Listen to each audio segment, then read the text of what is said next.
오늘 신명기 20장 5절에서 9절까지 말씀을 가지고 누가 나갈 것인가 라는 제목으로 여러분과 함께 은혜를 나누겠습니다. 우리가 인생을 사는데 이 삶은 전쟁터와 같죠. 경쟁과 그 문제와 싸우느라고 애를 씁니다. 해마다 이 정부에서는 여러 바우처들을 이렇게 서민들에게 주지요. 살림 바우처 많이 들어보셨죠? 또 여행 바우처, 이것도 숙식, 숙박 이런 것들에서 이제 할인권이나 이런 혜택을 줍니다. 그래서 이제 정한 시간에 딱 홈페이지 들어가면 9시 땡 하는 순간 먹통이 돼버려요.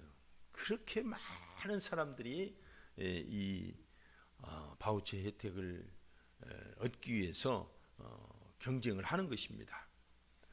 이렇게 삶은 여러모로 볼 때 경쟁이 아주 치열해요. 기회를 얻으려고 얼마나 애를 쓰는지 몰라요. 근데 그 기회를 위해서 경쟁하는 것 외에도 문제와 싸우느라고도 얼마나 애쓰는지 모릅니다. 그러니까 삶을 전쟁이라고 그래요. 전쟁. 근데 신앙생활은 어떻습니까? 신앙생활은 마음의 평강과 유로도 있지만 한편으로는 전쟁입니다. 전쟁.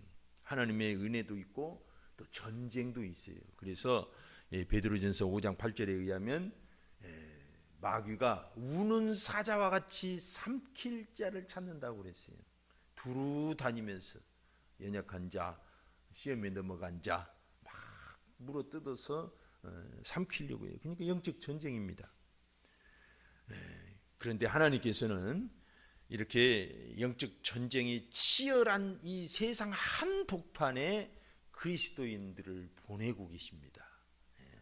우리는 다른 종교와 달라서 삶의 현장 속으로에서 빛이 나는 그런 신앙을 갖고 있습니다.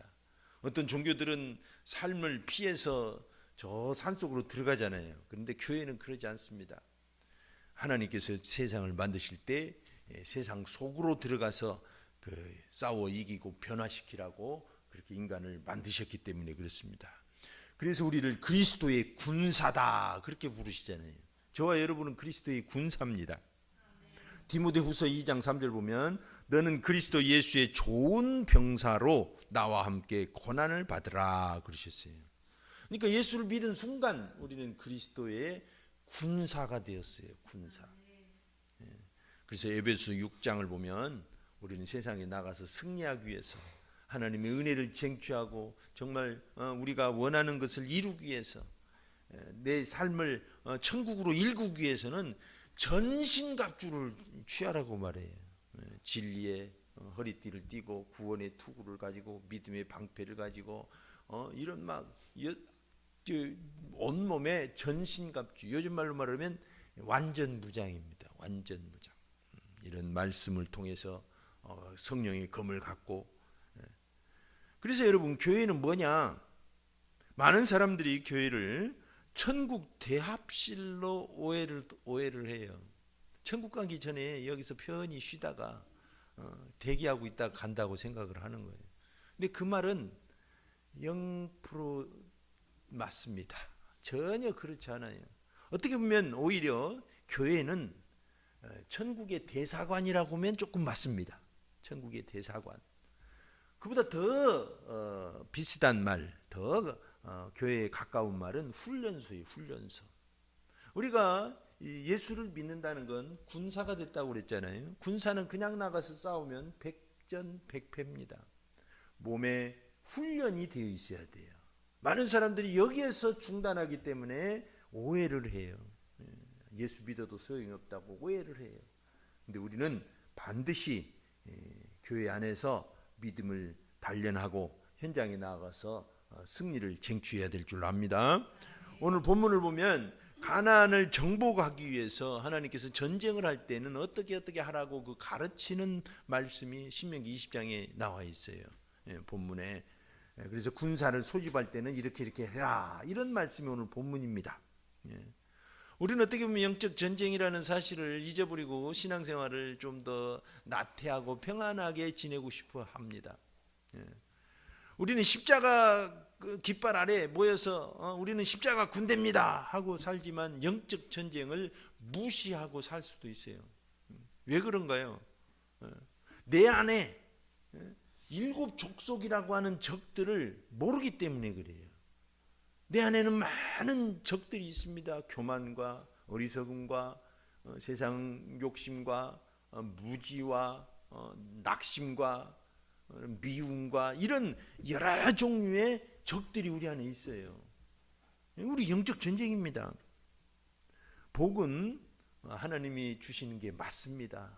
근데 저절로 오는 게 아니라 믿는 자가 그 복을 누리는 것이고, 복을 누릴 만한 정신적인 자세와 믿음과 그런 연단이 되어 있을 때 복을 누릴 수가 있는 거예요. 그러지 않고 그냥 저절로 복이 오고 복을 누린다, 그런 것이 바로 뭐다? 미신입니다. 미신. 여러분, 예수를 믿는 것은 복을 받는 것이지만 복을 누리는 것은 연단된 자만 누린다는 걸 명심합시다.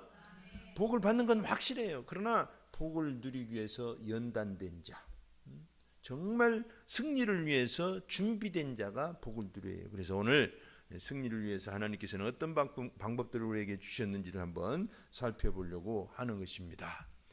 여러분, 요즘 K방산 해가지고 한국의 무기들이 정말 세계적으로 인기를 끌고 있어요. 폴란드는 아예 그냥 한국산으로 도배를 했어요. 그리고 저 남미 칠레도 육해공군이 전군이 한국산을 쓰기로 결정을 했어요. 놀라워요. 좋아야 될지, 전쟁 무기를 판다는데 슬퍼해야 될지 모르겠어요.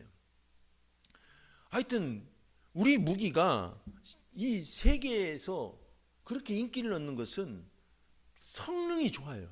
그리고 납기를 보다 앞당겨서 갖다 납기를 해줘요. 우리나라가 제조업이 발달됐잖아요. 그래서 생산 능력이 지금 세계 어느 나라보다도 압도하고 있습니다. 그래서 우리나라를 함부로 못해요. 우리나라가 군사력 면에서는 세계 5위라고 그러잖아요. 핵무기만 없다 뿐이지 재래식 무기로는 얼마나 강한지 몰라요. 함부로 못해요. 자, 그렇다면 하나님의 전쟁에서는 무엇이 승리를 좌우할까요?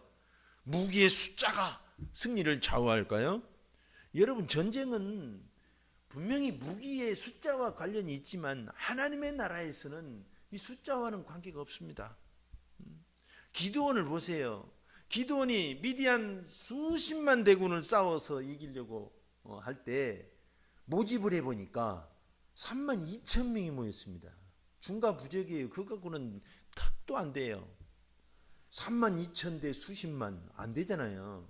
근데 하나님께서는 놀랍게도 다 돌려보내라는 것입니다. 두려워 떠는 자, 집안 걱정되는 자 다 돌려보내래요. 그리고 남겨놓은 게 10,000명이에요. 10,000명. 22,000명이 다 돌아갔어요. 야, 이거 10,000명 갖고 어떻게 싸우냐. 하나님 진짜 우리 어떻게 하려고 저러시지? 근데 하나님은 또 그것도 많다는 것입니다. 그래가지고 다 돌려보내라고 하십니다. 그리고 몇 명 남아요? 300명 남았어요. 300명. 그 300명으로 수십만 대군을 하루아침에 물리치고 마십니다. 그래서 하나님의 전쟁은 숫자와 관계없다는 것을 알 수가 있어요. 숫자와는 관계없습니다.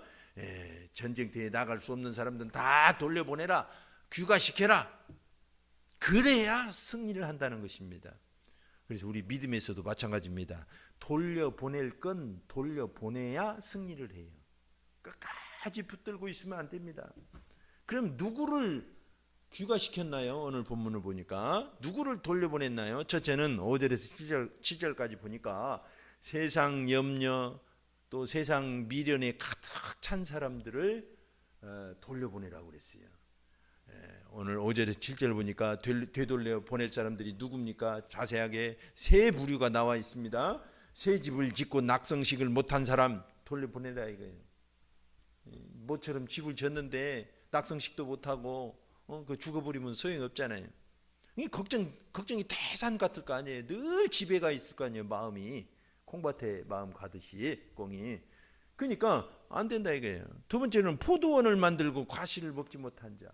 세 번째로는 약혼을 하고 결혼하지 못한 자. 다 돌아 집으로 뒤로 돌아 하라는 것입니다.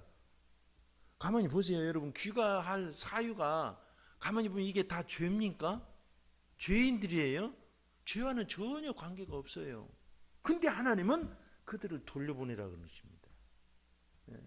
이것은 오히려 일상에서 아주 소중한, 오히려 행복의 근간이 되는 그런 것들입니다. 집도 있어야죠. 포도원도 있어야죠. 결혼도 해야죠. 그런데 왜 이런 걸 문제 삼으셔서 되돌려 보내셨을까요? 그것은 뭡니까? 방금도 잠깐 언급한 것처럼 결정적인 영적 전쟁의 순간에 내 마음을 나누게 만들어버려요. 내 마음이 쪼개지게 만들어요. 세상 염려라는 건 바로 그런 역할을 합니다. 내 마음을 나눠지게 만들어서 주님을 따르는데 실패하게 만들어요. 그래서 고린도전서 7장 33절에도 이런 말씀이 있습니다. 장가간 자는 세상 일을 염려하여 어찌하여야 아내를 기쁘게 할까 하여 마음이 갈라지며 그랬어요. 예나 지금이나 여러분 세상 일에 염려하게 되면 마음이 갈라져요. 그 세상 일이 나쁘다는 게 아닙니다. 죄된 일도 아닙니다. 오히려 나의 행복과 밀접한 관계가 되어 있는데 그것 때문에 마음이 나뉘어져 버리면 하나님을 섬길 수 없다는 겁니다. 그리고 역설적으로 하나님을 섬기기는커녕 하나님의 은혜에서 멀어지고 만다는 거예요. 놀랍죠? 그래서 누가복음 9장 62절에 말씀하시기를 쟁기를 잡고 뒤를 돌아보는 자는 하나님 나라에 합당하지 아니하니라 그러셨어요. 그래서 여러분 세상 일에 우리는 성실할 필요는 있습니다. 그러나 염려하지 말라는 것입니다. 염려가 내 영혼을 좀먹고 하나님을 향해 나아가는 나의 마음을 쪼개버리고 말아요. 예수님도 자신의 염려보다는 하나님 나라에 집중하셨어요. 예수님께서 사역을 하시니까 많은 사람들이 그 은혜를 받기 위해서 모여들었습니다. 그리고 심지어는 예수님을 왕으로 삼으려고까지 했어요. 임금 삼으려고 했어요. 그때마다 오히려 피해서 산으로 들어가셨어요. 그 인기의 여파를 몰아가지고 이스라엘 독립할 법도 하잖아요. 요즘 말로 말하면 그 인기와 여론이 힘이잖아요. 근데 예수님 그렇게 안 하셨어요. 하나님 나라를 위해서 집중하시고 그 왕됨을 뿌리치고 십자가를 향해서 전진을 하신 것입니다. 자, 그래서 여러분 이 낙성하지 못한 집이 있다면, 먹지 못한 포도가 있다면 그것이 무엇인지 돌아봐야 돼요. 지금 내 발목을 붙잡고 있는 염려가 무엇인지 그것을 붙잡아야 돼요. 이 염려라는 건 기가 막혀요. 판단력을 흐리게 만들어요. 판단력 오류로 나와요. 자꾸. 그래서 하나님의 은혜보다 이 염려가 더 크게 보이게 만들어요. 여기 꼬여버리게 만들어요. 늪이에요. 늪. 빠져버리게 만들어요. 그래서 우리는 세상 짐을 내려놓는 것이 승리의 첫 번째 방법입니다. 우리 명심합시다. 아멘. 그래서 베드로전서 5장 7절에 너희 염려를 다 주께 맡기라. 이는 그가 너희를 돌보심이라 그랬어요. 하나님이 우리를 돌보시는데 저 들의 백합화를 보라, 참새를 보라. 하나님이 우리를 돌보시는데 그래서 염려를 다 십자가에 붙들어 매야 돼요. 걱정 붙들어 매 그러잖아요. 도대체 어디다 붙들어 맬까요? 십자가에다 붙들어 매야 돼요. 따라서 합시다. 염려를 다 십자가에 붙들어 매자. 네, 염려를 자꾸 생각하는 게 뭐라고 그랬어요? 염려를 묵상하는 거예요. 두려움을 묵상하는 거예요. 그러면 될까요? 안 될까요? 안 됩니다. 그래서 마태복음 6장을 보니까 무엇을 먹을까, 무엇을 마실까, 무엇을 입을까 염려하지 말라. 이것은 다 이방인이 구하는 것이다. 하나님께서는 다 아신다. 그래서 너희는 그의 나라와 그의 의를 구하라 그러셨어요. 하나님께 집중하라는 것입니다. 세상을 성실하게 살아가되 하나님께 집중하는 그런 습관을 들이십시다. 그 다음에 누구를 귀가시켰나요? 둘째로는 8절에 보니까 불신앙의 두려움을 가진 자들을 뒤로 돌아 귀가하신 거예요. 그래서 두려워서 마음이 허약한 자가 있느냐? 그는 집으로 돌아갈지니. 그래서 다 돌려보내라. 기드온 때도 그러시더니 전쟁은 원래 그런다는 것입니다. 겁쟁이는 전쟁할 수가 없어요. 그래서 겁쟁이는 귀가를 시켰어요. 근데 겁쟁이는 본인만 죽는 게 아니라 그 다음 말씀을 보면 더 놀라운 말씀이 기록되어 있어요. 그의 형제들의 마음도 그의 마음과 같이 낙심될까 하노라 그랬어요. 염려와 걱정과 두려움은 바이러스와 같아요. 지난 코로나 시절에 우리가 이 바이러스, 보이지도 않는 이 바이러스가 얼마나 온 세상을 묶어버리고 뒤집어 놓는지를 경험했습니다. 중국 우한에서 출발했다고 하는데 거기 한 연구소에서 출발했다고 하는데 그게 순식간에 전 세계에 퍼져가지고 역사 이래로 전 인류가 마스크 쓰고 동일한 행동 패턴을 보인 역사가 없어요. 역사가. 그만큼 바이러스가 순식간에 세상을 덮쳐버린 것입니다. 그런데 두려움의 바이러스가 바로 그와 같습니다. 여러분 12명의 정탐꾼 얘기를 아시죠? 12명의 정탐꾼 중에 10명은 부정적인 보고를 했습니다. 똑같이 보고 왔는데 믿음이 없이 두려움으로 보고를 했어요. 근데 이건 일주일도 안 갔어요. 한 달은커녕 일주일도 안 가고 하룻밤 사이에 전국이 두려움에 휩싸여 버렸어요. 하나님이 진노하셨습니다. 그래서 해당자들을 그 자리에서 다 진멸하시고 또 여기에 동조한 그 세대는 40년 동안 광야에서 다 죽게 만드셔요. 40년 동안 가나안에 들어가지 못했어요. 놀랍죠. 그래서 여러분 두려움은 바이러스보다 더 무서운 속도로 사람을 쓰러뜨립니다. 그러니까 두려움에 사로잡히면 절대 안 됩니다. 호랑이에게 잡혀가도 정신만 차리면 산다고 그랬잖아요. 사람은 문제 앞에서 두려워하기 때문에 죽어요. 놀라워요. 그냥 그것 때문에 죽는 거예요. 문제 때문에 죽는 게 아니라 두려움 때문에 죽어요. 가만히 우리 인생을 돌이켜 봅시다. 내가 실패했던 그 순간들을 보세요. 정작 그 문제가 나를 넘어뜨린 게 아니라 나의 낙심이, 나의 두려움이 나를 넘어뜨렸던 것을 우리가 알 수가 있어요. 결코 두려워하면 안 됩니다. 두려움은 어디서 올까요? 두려움은 대부분 보면 적들이 나보다 크게 느껴질 때, 문제가 나보다 더 크게 보일 때, 적들의 병거가 더 무서워 보일 때 내가 두려움을 갖게 되는 거예요. 내가 연약하다 그렇게 생각되는 거예요. 그냥 하나님보다 문제를 더 크게 보는 그것이 뭡니까? 그게 불신앙입니다. 하나님도 믿는데 문제는 더 크게 믿어. 그럼 그게 불신앙이에요. 그러면 안 되겠죠? 하나님이 제일 크신 분입니다. 문제에 집중하고 문제에 압도돼 버리면 이미 싸울 것도 없이 패배한 것입니다. 여러분 문제 앞에서 그래서 항상 제가 얘기하잖아요. 담대하라고. 먼저 마음에서부터 압도하라고. 예수님께서도 골고다에 오르시기 전에 얼마나 그게 힘든 일인지 아시고 예수님은 두려워하지 않으셨을 거예요. 그러나 그 힘든 것 때문에 고통을 당하셨어요. 그래서 마음은 원이로되 육신이 약하도다 하시고 제자들에게 뭐라고 말씀하세요? 시험에 들지 않도록 기도하라 그랬어요. 예수님은 그 고통을 아시기 때문에 겟세마네 동산에서 간절히 기도를 하셨습니다. 땀방울이 핏방울처럼 떨어졌다고 그러셨습니다. 그리고 드디어 십자가 앞에 당당히 쓰시고 결국은 십자가를 지고 이기셨어요. 이 힘이 어디에서 나왔습니까? 인간 육체를 가지신 인간 예수님에게서 나온 게 아니라 하나님에게서 나온 겁니다. 하나님께서 그에게 힘을 주신 거예요. 예수님은 육체로 계셨기 때문에 간절히 기도하셨던 것입니다. 우리도 이 동일한 방법으로 두려움을 이겨야 돼요. 두려움은 기도해야 이길 수 있습니다. 어떻게 문제를 압도합니까? 기도하는 사람만 압도하는 거예요. 그래서 전쟁이라는 건 이 사기로 이기는 거잖아요. 여러분 나가서 싸워서 이기려고 하는 건 시작이 반이라고 그때는 늦어요. 이미 승리를 하고 나가야 되는 것입니다. 계산이 나와야 돼요. 예수님 말씀하셨잖아요. 여기 1만으로 2만을 이기기 위해서는 먼저 계산해야 되지 않냐.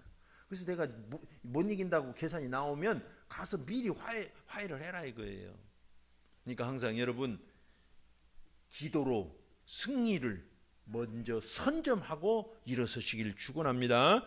그래서 아침마다 기도한다는 게 대단히 중요한 것입니다. 아침마다 십자가를 바라보고 스스로에게 선포해 주십시오. 나는 승리자다. 아멘. 나는 예수님 믿고 승리했다. 나는 안 돼, 우리 교회는 안 돼, 이런 것은 두려움만 가져다 줘요. 이건 회개해야 되는 것입니다.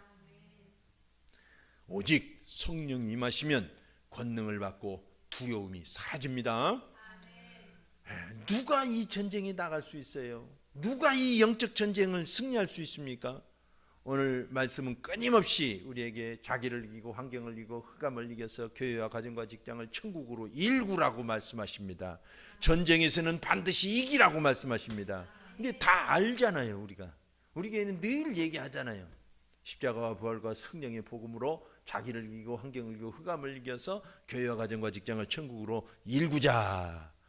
근데 아는 것과 실제는 다릅니다. 세상의 염려를 붙들어 매놔야 돼요. 십자가에 붙들어 매놔야 돼요. 십자가에 붙들어 매지 않으면 내가 염려에 붙들리게 되는 것입니다. 그런 사람은 쟁취할 수가 없습니다. 천국을 읽을 수가 없습니다. 세상의 두려움을 짊어지고는 사는 사람 쟁취할 수 없습니다. 은혜를 앞에 놓고도 못 먹게 돼 있어요. 하나님 원망할 수가 없어요. 천국은 일구는 것입니다. 아멘. 복은 내 것으로 쟁취하는 것입니다. 그렇다면 누가 천국을 쟁취하고 일궈냅니까? 이 거룩한 전쟁, 십자가 전쟁에서 누가 나가서 나는 십자가 군사다고 외칠 수 있습니까? 누가 이 험한 세상에서 천국을 일궈갑니까? 오늘 방법은 다 나와 있어요. 아는 것과 행하는 것이 다르다는 것을 명심해야 됩니다. 야고보서 2장 19절 네가 하나님을 한 분인 줄 믿느냐? 잘하는도다. 귀신들도 믿고 떠느니라. 우리가 아는 것은 모르는 것보다 모르는 게 약이라는 말도 있어요. 알아서 더 무서운 사람도 있어요. 무서워해. 세상이 얼마나 두려운 존재인지 무서워. 그래서 아는 것이 중요한 게 아니라 믿는 것이 중요한 것입니다. 믿고 예수 다 되는 게 아니라 내가 나가서 바로 나가서 승리할 수 있다. 이 믿음을 갖는 것입니다. 실제로 내가 바로 이 승리의 주인공이 내 차례다고. 영어로는 It's my turn. 할렐루야. 이제 내 차례다고 나는 애라고 자기를 특정하고 지칭을 해줘야 됩니다. 이게 첫째 비결이에요. 하나님께서 은혜 주신데 맞아. 근데 나는 말고 너는 그러면 안 돼요. 당신에게 그러면 안 돼요. 나에게 그래도 안 돼요. 바로 나에게. 할렐루야. 이 합체로 중요해요. 그런 사람이 전쟁에 나가서 이길 수 있습니다. 아는 사람보다. 빌립보서 4장 13절 능력 주시는 자 안에서 내가 모든 것을 할 수 있다 그러셨어요. 첫 번째로는 바로 나라고 이제 내 차례다고 내가 바로 이다라고 믿는 자가 이기는 자입니다. 둘째로는 실행에 옮기는 자예요. 요즘은 실행력이라고 표현하죠. 성공자들, 인간관계 또는 인간개발 자들이 가장 많이 말하는 게 뭔가 자기를 성공시키기 위해서는 실행에 옮기라는 것입니다. 실행에 옮기면 된다는 거예요. 요즘은 당군 이래로 돈 벌기가 이렇게 때가 없었대요. 부의 이동이 아주 빈번히 일어나고 예전에는 벤츠 타고 다니고 외제차 또 슈보레가 아니라 뭐예요 그 비싼 거 있죠. 그런 거 타고 다니면 그렇게 속으로 생각했어요. 저 젊은 부모님 등 파먹고 뭐라고 그래요? 등 쳐먹고 좋은 차 타고 다니는구나. 집 팔고 돈 팔고 진짜 그런 사람들이 있었기 때문에. 근데 요즘은 안 그래요. 실제로 20, 30대에서 이 시대가 이렇게 바뀐 거예요. 그 부를 축적한 사람들이 많이 나오고 있습니다. 그 기회가 많아지고 있어요. 그러니까 여러분, 그 사람들에게 그런 걸 내는 사람들이 항상 하는 말이 그거예요. 나는 실행에 옮겼기 때문에 이렇게 됐다고 그렇게 말을 해요. 참 중요하지 않아요? 여러분, 실행에 옮기는 자가 쟁취하는 것입니다. 마태복음 2장을 보면 예수님께서 비유를 말씀하십니다. 두 아들을 불러다가 가서 과수원에 가서, 큰 아들은 하고는 가서 안 하고 놀았대요. 근데 둘째 아들은 싫어요 하더니 가서 뉘우치고 가서 그 과수원에서 일을 했대요. 그러면 누가 그 아버지의 뜻을 행했겠느냐, 그렇게 물으시는 장면이 30절에 나옵니다.